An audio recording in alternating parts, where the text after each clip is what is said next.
But two very important, I was going to say simple pieces of consciousness, but they are not so simple. They are maybe the two most important thoughts to have, certainly over the next 45 minutes or so, as we make this connection. First of all, this is the one night into tomorrow, one day of the year, one 24, 25-hour period, where we can fix our consciousness. As the Rav would always remind us, consciousness is everything. The only reason any one of us experiences any type of lack, any type of pain, is only one reason. Our consciousness is not right. And when we say right, we mean completely aligned with our soul, with the light of the Creator, which means certainty, which means no doubt, which means a complete awareness in every single moment that everything is directed by the light of the Creator and therefore filled with light and blessings. We learned, those of you who have been around for a long time and those of you who just started your Kabbalah journey, you know that this is the most important work, and everything else that we do, study and tools, is to get our consciousness aligned with truth, with certainty, with the light of the Creator. And then our life can only be filled with endless blessings. Unfortunately, we go through life as an effect of our ego, our desire to receive for the self alone, our selfishness, and we damage our consciousness. We're born with perfect consciousness. But as we become adults and we act in ways that are selfish, in ways that are not in alignment with our soul, we cloud our consciousness. And therefore, we are not able to maintain certainty in the light of the Creator. We're not able to maintain a constant connection. And therefore, we're filled with doubts. And therefore, we don't always see the light of the Creator as it's directing every aspect of our lives. Tonight, into tomorrow, we have the opportunity to completely clear our consciousness, to perfect and elevate our consciousness. Therefore, the Kabbalists say it is maybe the most important day of the year. The only thing you have to do, besides being happy and celebrating as we will, is to make the connection to what's called the Megillah. And that's the second thought. So the first thought, as we said, is that we want to ask the light of the Creator tonight into tomorrow, as often as we can be requesting this, asking the light of the Creator, purify my consciousness, elevate my consciousness, remove all doubts, remove all confusion, remove all thought of coincidence, and awaken within me and give me again that clear consciousness with which I was born, which is always connected to the light of the Creator and therefore always filled with blessing and therefore always filled with joy. How do we do that? So it says in the Megillah, in the book of Esther that we are about to read, that this day, or as it's referred to, these days, nizkarim v'na'asim. It's a very strange combination of two ancient Hebrew words. They are mentioned and they are done, and they are created. What we are going to do in the next 45 minutes or so as we read the Megillah is that we're going to be creating an abundance of blessing, an abundance of light, an abundance of, as we said before, fixing of our consciousness. Our saying or listening to these words, these ancient codes, awakens this day to become filled with great light, with great blessings, with great fixing of our consciousness.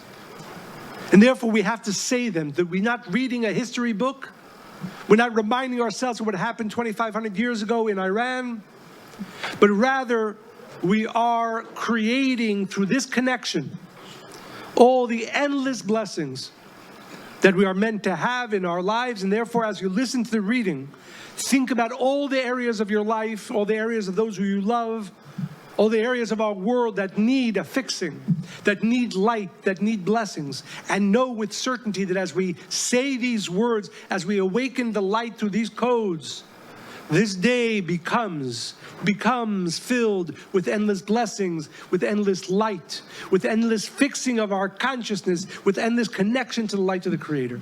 So these are the two foundational thoughts that we need to have over the next 45 minutes as we read this, but the next 24 hours. We are creating this day to fix our consciousness, to have a complete connection with the light of the Creator, and have a day and then therefore a life over the next 12 months filled with endless blessings in all the important areas of our life. Chag Sameach.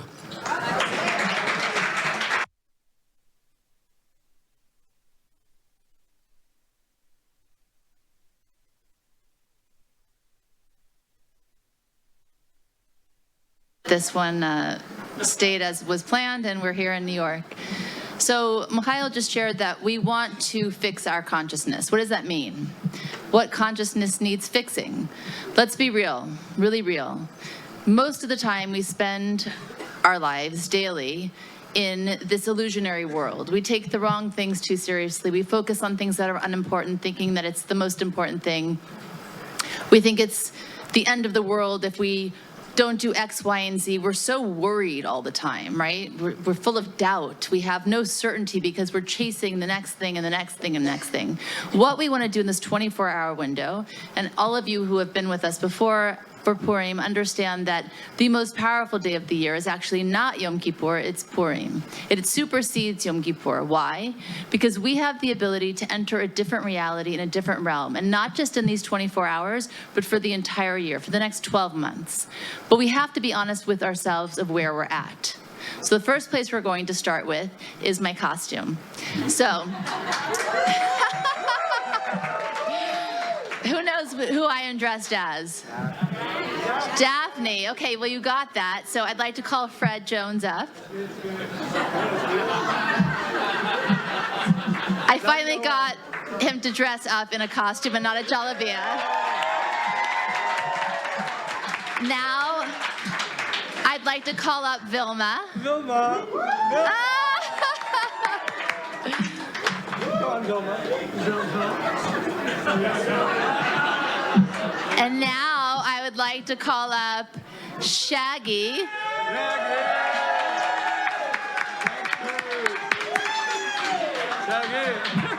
And Scooby-Doo.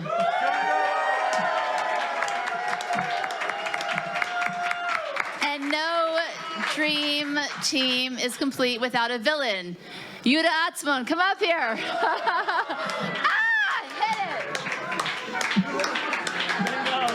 Hit it. We got some work to do now. Scooby-Dooby-Doo. Where are you?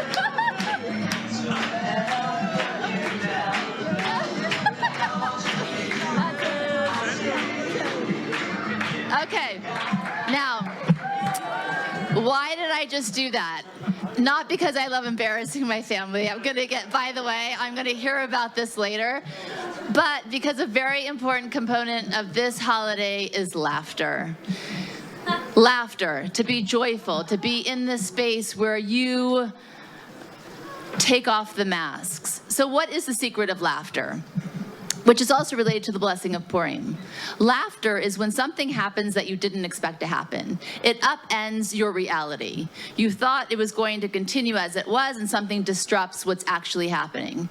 So it's a powerful shift. If we're entering this realm that's different than how we usually live, laughter is a big, important component. But what happens every day is that our ego tells us to focus on the wrong things, to pay attention to the wrong things that happen. Just be quiet for 5 minutes, and then we're going to read, and then we're going to have fun. But this is a really important thing, because you have to make sure your consciousness is where you want it to be, so you can soak in everything that's available for us, again, in these 24 hours for the next 12 months. So when something happens and our ego says, be upset about that, pay attention to that, all we are doing is not only are we buying into the illusion, we're reinforcing it. We're saying, oh, this thing that really doesn't matter, at the end of the correction, I'm not even going to remember that person that hurt me, the person that upset me. Those things are what really gets us in our lives. It makes us live and choose falsehood over falsehood day in and day out. So the first thing you want to be honest with yourself right now is what are the things that you buy into every day, that chaos has this hold over you and you keep giving it more and more life. You want to bring that out, let go of it, and realize that you can actually change this consciousness now, and it does not have to live with you for the rest of the year, which is a really powerful place to be. So the next thing is that the Ari talks about when we say the Megillat Esther, it's not just the scroll, it's actually revealing what's concealed. The things that we know every day are the things that we have access to, the things that we see. And again, most of them are illusions, but still they're in the realm of what we can access. And then there's the concealed reality. And those are all the things that we can't yet tap into. So, wait, I can't even read my writing, 1 second. Okay, so this month is Adar, right? The month of Pisces, which comes from the word Adir, which means awesome. So the other key that we have here, besides the laughter, is a window into who we can be, our awesomeness. The only thing that really stops us and really why we buy into the illusion and the lies day in, day after, because we don't know the power of who we are. We don't have appreciation for our soul, we don't have appreciation for what we can do, and we certainly don't appreciate the Creator. A few weeks ago, I was on vacation with my family, and my mother joined us. And I'm bringing this up because I want to shift not just her reality, but I thought it was such a profound understanding. I needed to get into her phone, and I asked her passcode, and she said 3040. And I said, well, what's 3040? And she said, those are the best days of my life. Okay, so now, why am I saying this? She has to change her passcode, because how depressing is that to look into your phone every day and saying 3040 was the best time of my life? And then we spoke about it, we unpacked it, and she said, actually, it wasn't the best day of my life. Like, I actually didn't love those years. I had this stress, there was this chaos, but we buy in again to that falsehood. Maybe it was a time that was less stressful. Maybe aspects of that time she liked. But this is what we do over and over again. We live in that one moment. And it's not just for people who are older and they look back at those times in their life that they thought were better. Even people who are younger, they still look back in nostalgia. When I had my first day at university, or the first job I had was better than this job that I have. We are wired for that, and we chase the first things, the first love, the first kiss, the first job, the first house, the first child. And then what happens when you run out of all those firsts? What do you do next? We have to stop chasing, and we have to focus on being, on really becoming who we're meant to be. And as Michael said, right now, we are living a teaching in this moment. We're not reading something that happened 2,500 years ago in Persia. This is a living teaching moment. And what does that mean for us? That means that we actually can change our understanding of what our life should look like. We're meant to become our most powerful self. Queen Esther, we know, was powerful. She did amazing things. She stopped wars. But before that, Mordecai actually had to come to her and say, wake up, do you know who you are? She was powerful. She was doing good things. She was righteous. But compared to who she had yet to be, to how powerful she had yet to become, she wasn't even scratching the surface. And that's how we live our lives all the time. We go back and we make ourselves small to, if I could only go back to that time. I mean, there's songs written about this, right? The glory days, those were the best days of our lives, the good old days. We have all these kind of isms instead of focusing on what we're able to shift now. This 24-hour window can change your entire existence, your entire being, your entire life. But you have to know your power and you have to claim it, just like Esther did. There was a song by Tori Amos. It's called Undone Ribbons. And she writes about how she's watching her child, who was like 7 or 8, run through the fields in their backyard, and her ribbons are undone, and she's chasing butterflies, and she's picking daisies, and she's looking at her like, wow, she's really living this day. She's living her life. She's loving it. And you would think that that's what the song's about. Then she was interviewed by somebody, and they asked the question, why did you write the song? And she said all of that.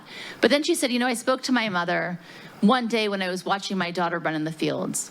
And my mother said, when I look in the mirror, I can't even recognize the person staring back at me. And her daughter said, you're beautiful. I see you as beautiful. And she said, don't distract yourself from what I'm trying to tell you. I am the girl running in the field. I am the one chasing the butterfly and picking the daisies. I am not the one that has a heart condition. I am not the one in a wheelchair. In my mind's eye, every day I am chasing those things. I am running. I am the girl running in the field. Don't make the mistake of not really fully living your life and finding your potential because we've bought into this falsehood of illusions. We do this every day. It's all over the news. It's on social media. It's in our face all the time. Pay attention to this thing that is stupid. Pay attention to that thing that is wrong. Do this thing that's a dead end. Do that other thing that's going to steal your soul from yourself and distract you so completely you're going to forget what you intended to do in the first place. That's what this night is about. That's what tomorrow is about. So yes, we're going to have fun and we dress up and we wear masks. Why do we do all of that? To understand, to wake up and say, wow, how I live my life, how I show up every day is invested in the wrong things. That is such a powerful declaration. And so my hope and my wish for all of us tonight is to really step into that, to really realize your potential and become who you're meant to be and live the life that you're destined to live, because at the end of the correction, we will look back and all the things that made us cry and made us upset and made us worried and full of doubt, we'll look back and we'll think it's laughable because it truly is. Hag Sameach.